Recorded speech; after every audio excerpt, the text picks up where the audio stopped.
अस्सलामुअलैकुम नाजरीन। एक ऐसी पुरअसरार किताब जिसको पढ़ने वाला या तो पागल हो जाता है या फिर उसको कत्ल कर दिया जाता है। और ये बात कितनी सच है कि ये किताब दुनिया की सबसे खतरनाक किताब है और दुनिया के बहुत सारे ममालिक में इस किताब को पढ़ने पर पाबंदी क्यों आयद की गई।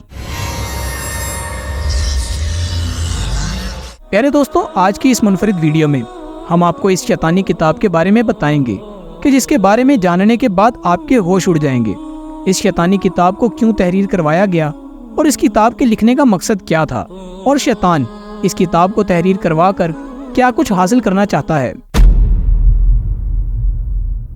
प्यारे दोस्तों, शम्सुल मारिफ एक ऐसी किताब है जिसको जादुई दुनिया का बेताज बादशाह समझा जाता है। इस किताब को 6ठी सदरी हिजरी में अरबी जुबान में तहरीर किया गया।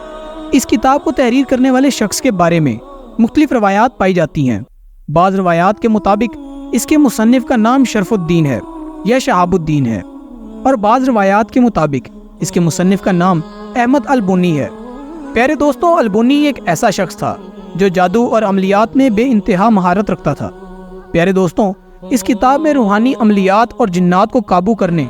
और नाजायज़ तरीके से मालो दौलत इकट्ठा करने के बेशुमार अमलियात और वज़ाइफ दर्ज हैं। ये अमलियात पर मुश्तमिल एक ऐसी किताब है जो अमलियात की दुनिया में एक अलग मुकाम रखती है।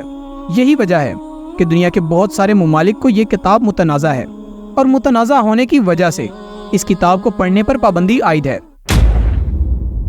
प्यारे दोस्तों, इस किताब के बारे में कहा जाता है कि जब से इस किताब को तहरीर किया गया, इसके तहरीर होने के 100 साल बाद तक ये किताब किसी के भी काम की ना थी, क्योंकि जो कोई भी इस किताब को पढ़ने की कोशिश करता या तो फिर वो मजनू हो जाता या फिर उस पर जिन्नात हावी होकर उसको कत्ल कर देते। 100 साल तक इस किताब का सिर्फ एक ही नुस्खा था। फिर उसके बाद एक नामालूम शख्स की तरफ से इस किताब में बहुत सारे रद्दोबदल किए गए और इस किताब के बहुत सारे नुस्खे तैयार किए गए। इस किताब में रद्दोबदल करने की वजह ये थी क्योंकि मुसन्निफ की जानिब से इस किताब के अंदर बहुत सारे ऐसे अमलियात लिखे हुए थे जिन अमलियात की मदद से इंसान बहुत बड़े बड़े ताकतवर जिन्नात को अपने कब्जे में कर सकता था।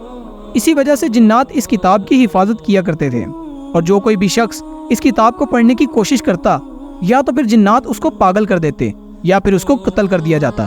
ताकि कोई भी इंसान इस किताब को पढ़ ना सके और ना ही जिन्नात को अपने कैद में कर सके। रवायात में आता है कि कुछ अरसा गुजरने के बाद एक अजनबी आमिल की तरफ से इस किताब में से बहुत से नुस्खों को निकाल दिया गया, जिन नुस्खों की वजह से जिन्नात इंसानों को कत्ल किया करते थे। लेकिन अब भी इस किताब में काले जादू और जिन्नात को कैद करने के बहुत सारे अमलियात हैं। यही वजह है कि कोई भी इंसान इस किताब को सही तरह समझ के पढ़ नहीं सकता और जो कोई भी शख्स इस किताब को समझ के पढ़ने की कोशिश करता है वो पागलपन, मिर्गी या जुनून जैसी बीमारियों में मुब्तला हो जाता है। प्यारे दोस्तों, कहा जाता है कि 6ठी सदी हिजरी में ये किताब मोहम्मद बिन अली बिन जाहिद के कब्जे में आ गई। ये शख्स बहुत ही मालदार था और मज़ीद माल के हसूल के लिए इस शख्स ने एक बहुत बड़ी रकम अदा करके इस किताब को अपने कब्जे में लिया ताकि वो इस किताब में शैतानी अमलियात को पढ़कर मज़ीद मालो दौलत इकट्ठा कर सके। इस किताब को ख़रीदने वाले शख्स का ये बयान है कि जब भी वो इस किताब को खोलकर पढ़ने की कोशिश करता तो उसके सामने एक स्याह रंग की अजीबुल खलकत मखलूक ज़ाहिर हो जाती, जिसकी जिसामत और स्याही देखकर और उसके चेहरे पर छाई नहुसत को देखकर ये बेहोश हो जाता। इस शख्स ने बहुत दफ़ा इस किताब में मौजूद अमलियात को करने की कोशिश की, लेकिन वो हर बार नाकाम हो जाता। हर बार की नाकामी के बाद उस शख्स ने इस किताब को एक आलिम दीन के सुपुर्द कर दिया। प्यारे दोस्तों, जिस दौर में ये किताब मौजूद थी उस दौर में शयातीन और जिन्नात इस किताब की हिफाजत पर मामूर थे, क्योंकि इस किताब में तहरीर ऐसे अमलियात मौजूद थे कि जिसकी वजह से वो जिन्नात इंसान की कैद में आ सकते थे। प्यारे दोस्तों, इन तमाम तर वाक़ियात के बाद ये किताब एकदम से गायब हो गई और फिर इस किताब के बारे में किसी को कुछ इल्म न था और फिर अचानक 7वीं सदी हिजरी में ये किताब अचानक मंजर आम पर आ गई। इस किताब में मौजूद बहुत सारे मवाद के अंदर रद्द बदल की जा चुकी थी। इस किताब को पढ़ने वाले इंसान का अमलियात के अंदर माहिर होना ज़रूरी है। अगर आज के दौर में कोई शख्स बगैर अमलियात के इल्म के इस किताब को पढ़ता है तो आज भी इस किताब के अंदर ऐसे अमलियात मौजूद हैं जो इंसान की जान के लिए ख़तरा बन सकते हैं,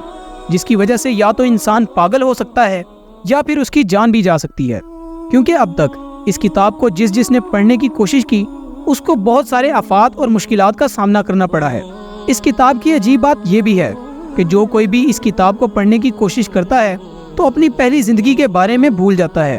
اور وہ یہ بات بھی بھول جاتا ہے کہ اس نے کون سا ایسا عمل کیا تھا کہ جس کے کرنے کی وجہ سے جنات اس پر حاوی ہوئے تھے اور جس کی وجہ سے یہ مجنون ہوا۔ پیارے دوستوں، اس کتاب کو سمجھنا یا پڑھنا ناممکن سی بات ہے، لیکن تاریخ کے اندر ایک ایسے شخص کا ذکر بھی ملتا ہے اس کتاب کو پڑھنے اور سمجھنے کے اندر کامیاب ہو گیا تھا۔ روایات کے اندر اس شخص کا نام السائی بیان کیا گیا ہے، اور یہ شخص اپنے دور کے اندر السائی کے نام سے مشہور ہوا۔ یہ شخص یمن کے قدیم علاقے ادن میں رہنے والا تھا، اور یہ کتاب 10ویں صدی ہجری میں اس شخص کو ملی۔ اس شخص کے مطابق جب اس نے اس کتاب میں موجود عملیات پر عمل کرنے کی کوشش کی تو شیاطین اور جنات کی طرف سے اس شخص کو روکا گیا، کیونکہ اس شخص نے ایسے عملیات پر عمل کرنے کی کوشش کی تھی جو کہ بہت زیادہ خطرناک اور مطلوب تھے۔ شروع میں جنات نے اس شخص کو عملیات سے بہت روکنے کی کوشش کی، کیونکہ اس شخص کا عملیات سے بہت گہرا تعلق تھا، لہٰذا یہ شخص جنات سے نہیں ڈرا اور اس نے اپنے عملیات کو جاری رکھا۔ اور یہ شخص خوب جانتا تھا کہ جنات کی طرف سے اس پر کون سے حملے ہونے والے ہیں، لہٰذا اس شخص نے ان حملوں کی وجہ سے خود کو پہلے سے تیار کر رکھا تھا، اور اس نے پہلے ہی ایسے عملیات کر رکھے تھے جس کی وجہ سے اس پر شیاطین حملہ نہ کر سکے۔ یہی وجہ تھی کہ یہ شخص بڑے بڑے جنات کو اپنے قابو میں کرنے کے لیے اپنے آخری مرحلے میں پہنچ چکا تھا۔ اس مقام پر پہنچنے کے بعد جنات نے اس شخص کو مات دے دی اور یہ جنات کو قید کرنے میں ناکام ہو گیا۔ واحد خوش نصیب شخص تھا جو جنات کے ہاتھوں بچ نکلا اور جو قتل ہونے سے بچ گیا۔ جب شیاطین نے اس شخص پر حملہ کیا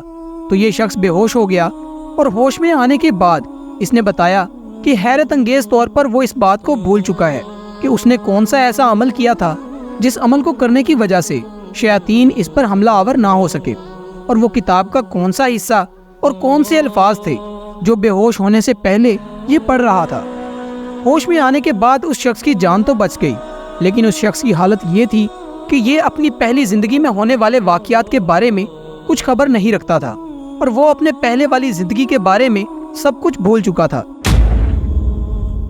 پیارے دوستوں، بعض مصنفین کی طرف سے یہ دعویٰ کیا جاتا ہے کہ اس کتاب کو شیطان نے خود کسی اجنبی شخص کے جسم میں داخل ہو کر اور اس کے جسم پر قبضہ کر کے لکھوائی تھی، تاکہ انسان مال و دولت کی لالچ اور ہوس میں مبتلا ہو کر اس کتاب میں موجود خلاف چرا عملیات پر عمل کر کے اللہ تعالیٰ کی وحدانیت سے دور ہو کر کفر و شرک میں مبتلا ہو کر مرے اور جہنم کا مستحق قرار پائے۔ کیونکہ دنیا کے اندر کوئی بھی کالے علم کے عملیات کرتا ہے تو وہ شریعت کے دائرے سے باہر ہو جاتا ہے، اور شیطان کا ازل سے مقصد ہی یہی ہے کہ وہ انسان کو راہ حق سے دور کرے اور کفر و شرک کے اندر مبتلا کر کے اس کو واصل جہنم کر دے۔ اللہ تعالیٰ سے دعا ہے کہ اللہ تعالیٰ ہمیں شیطان کے شر سے محفوظ فرمائے اور نیک اعمال کرنے کی توفیق عطا فرمائے۔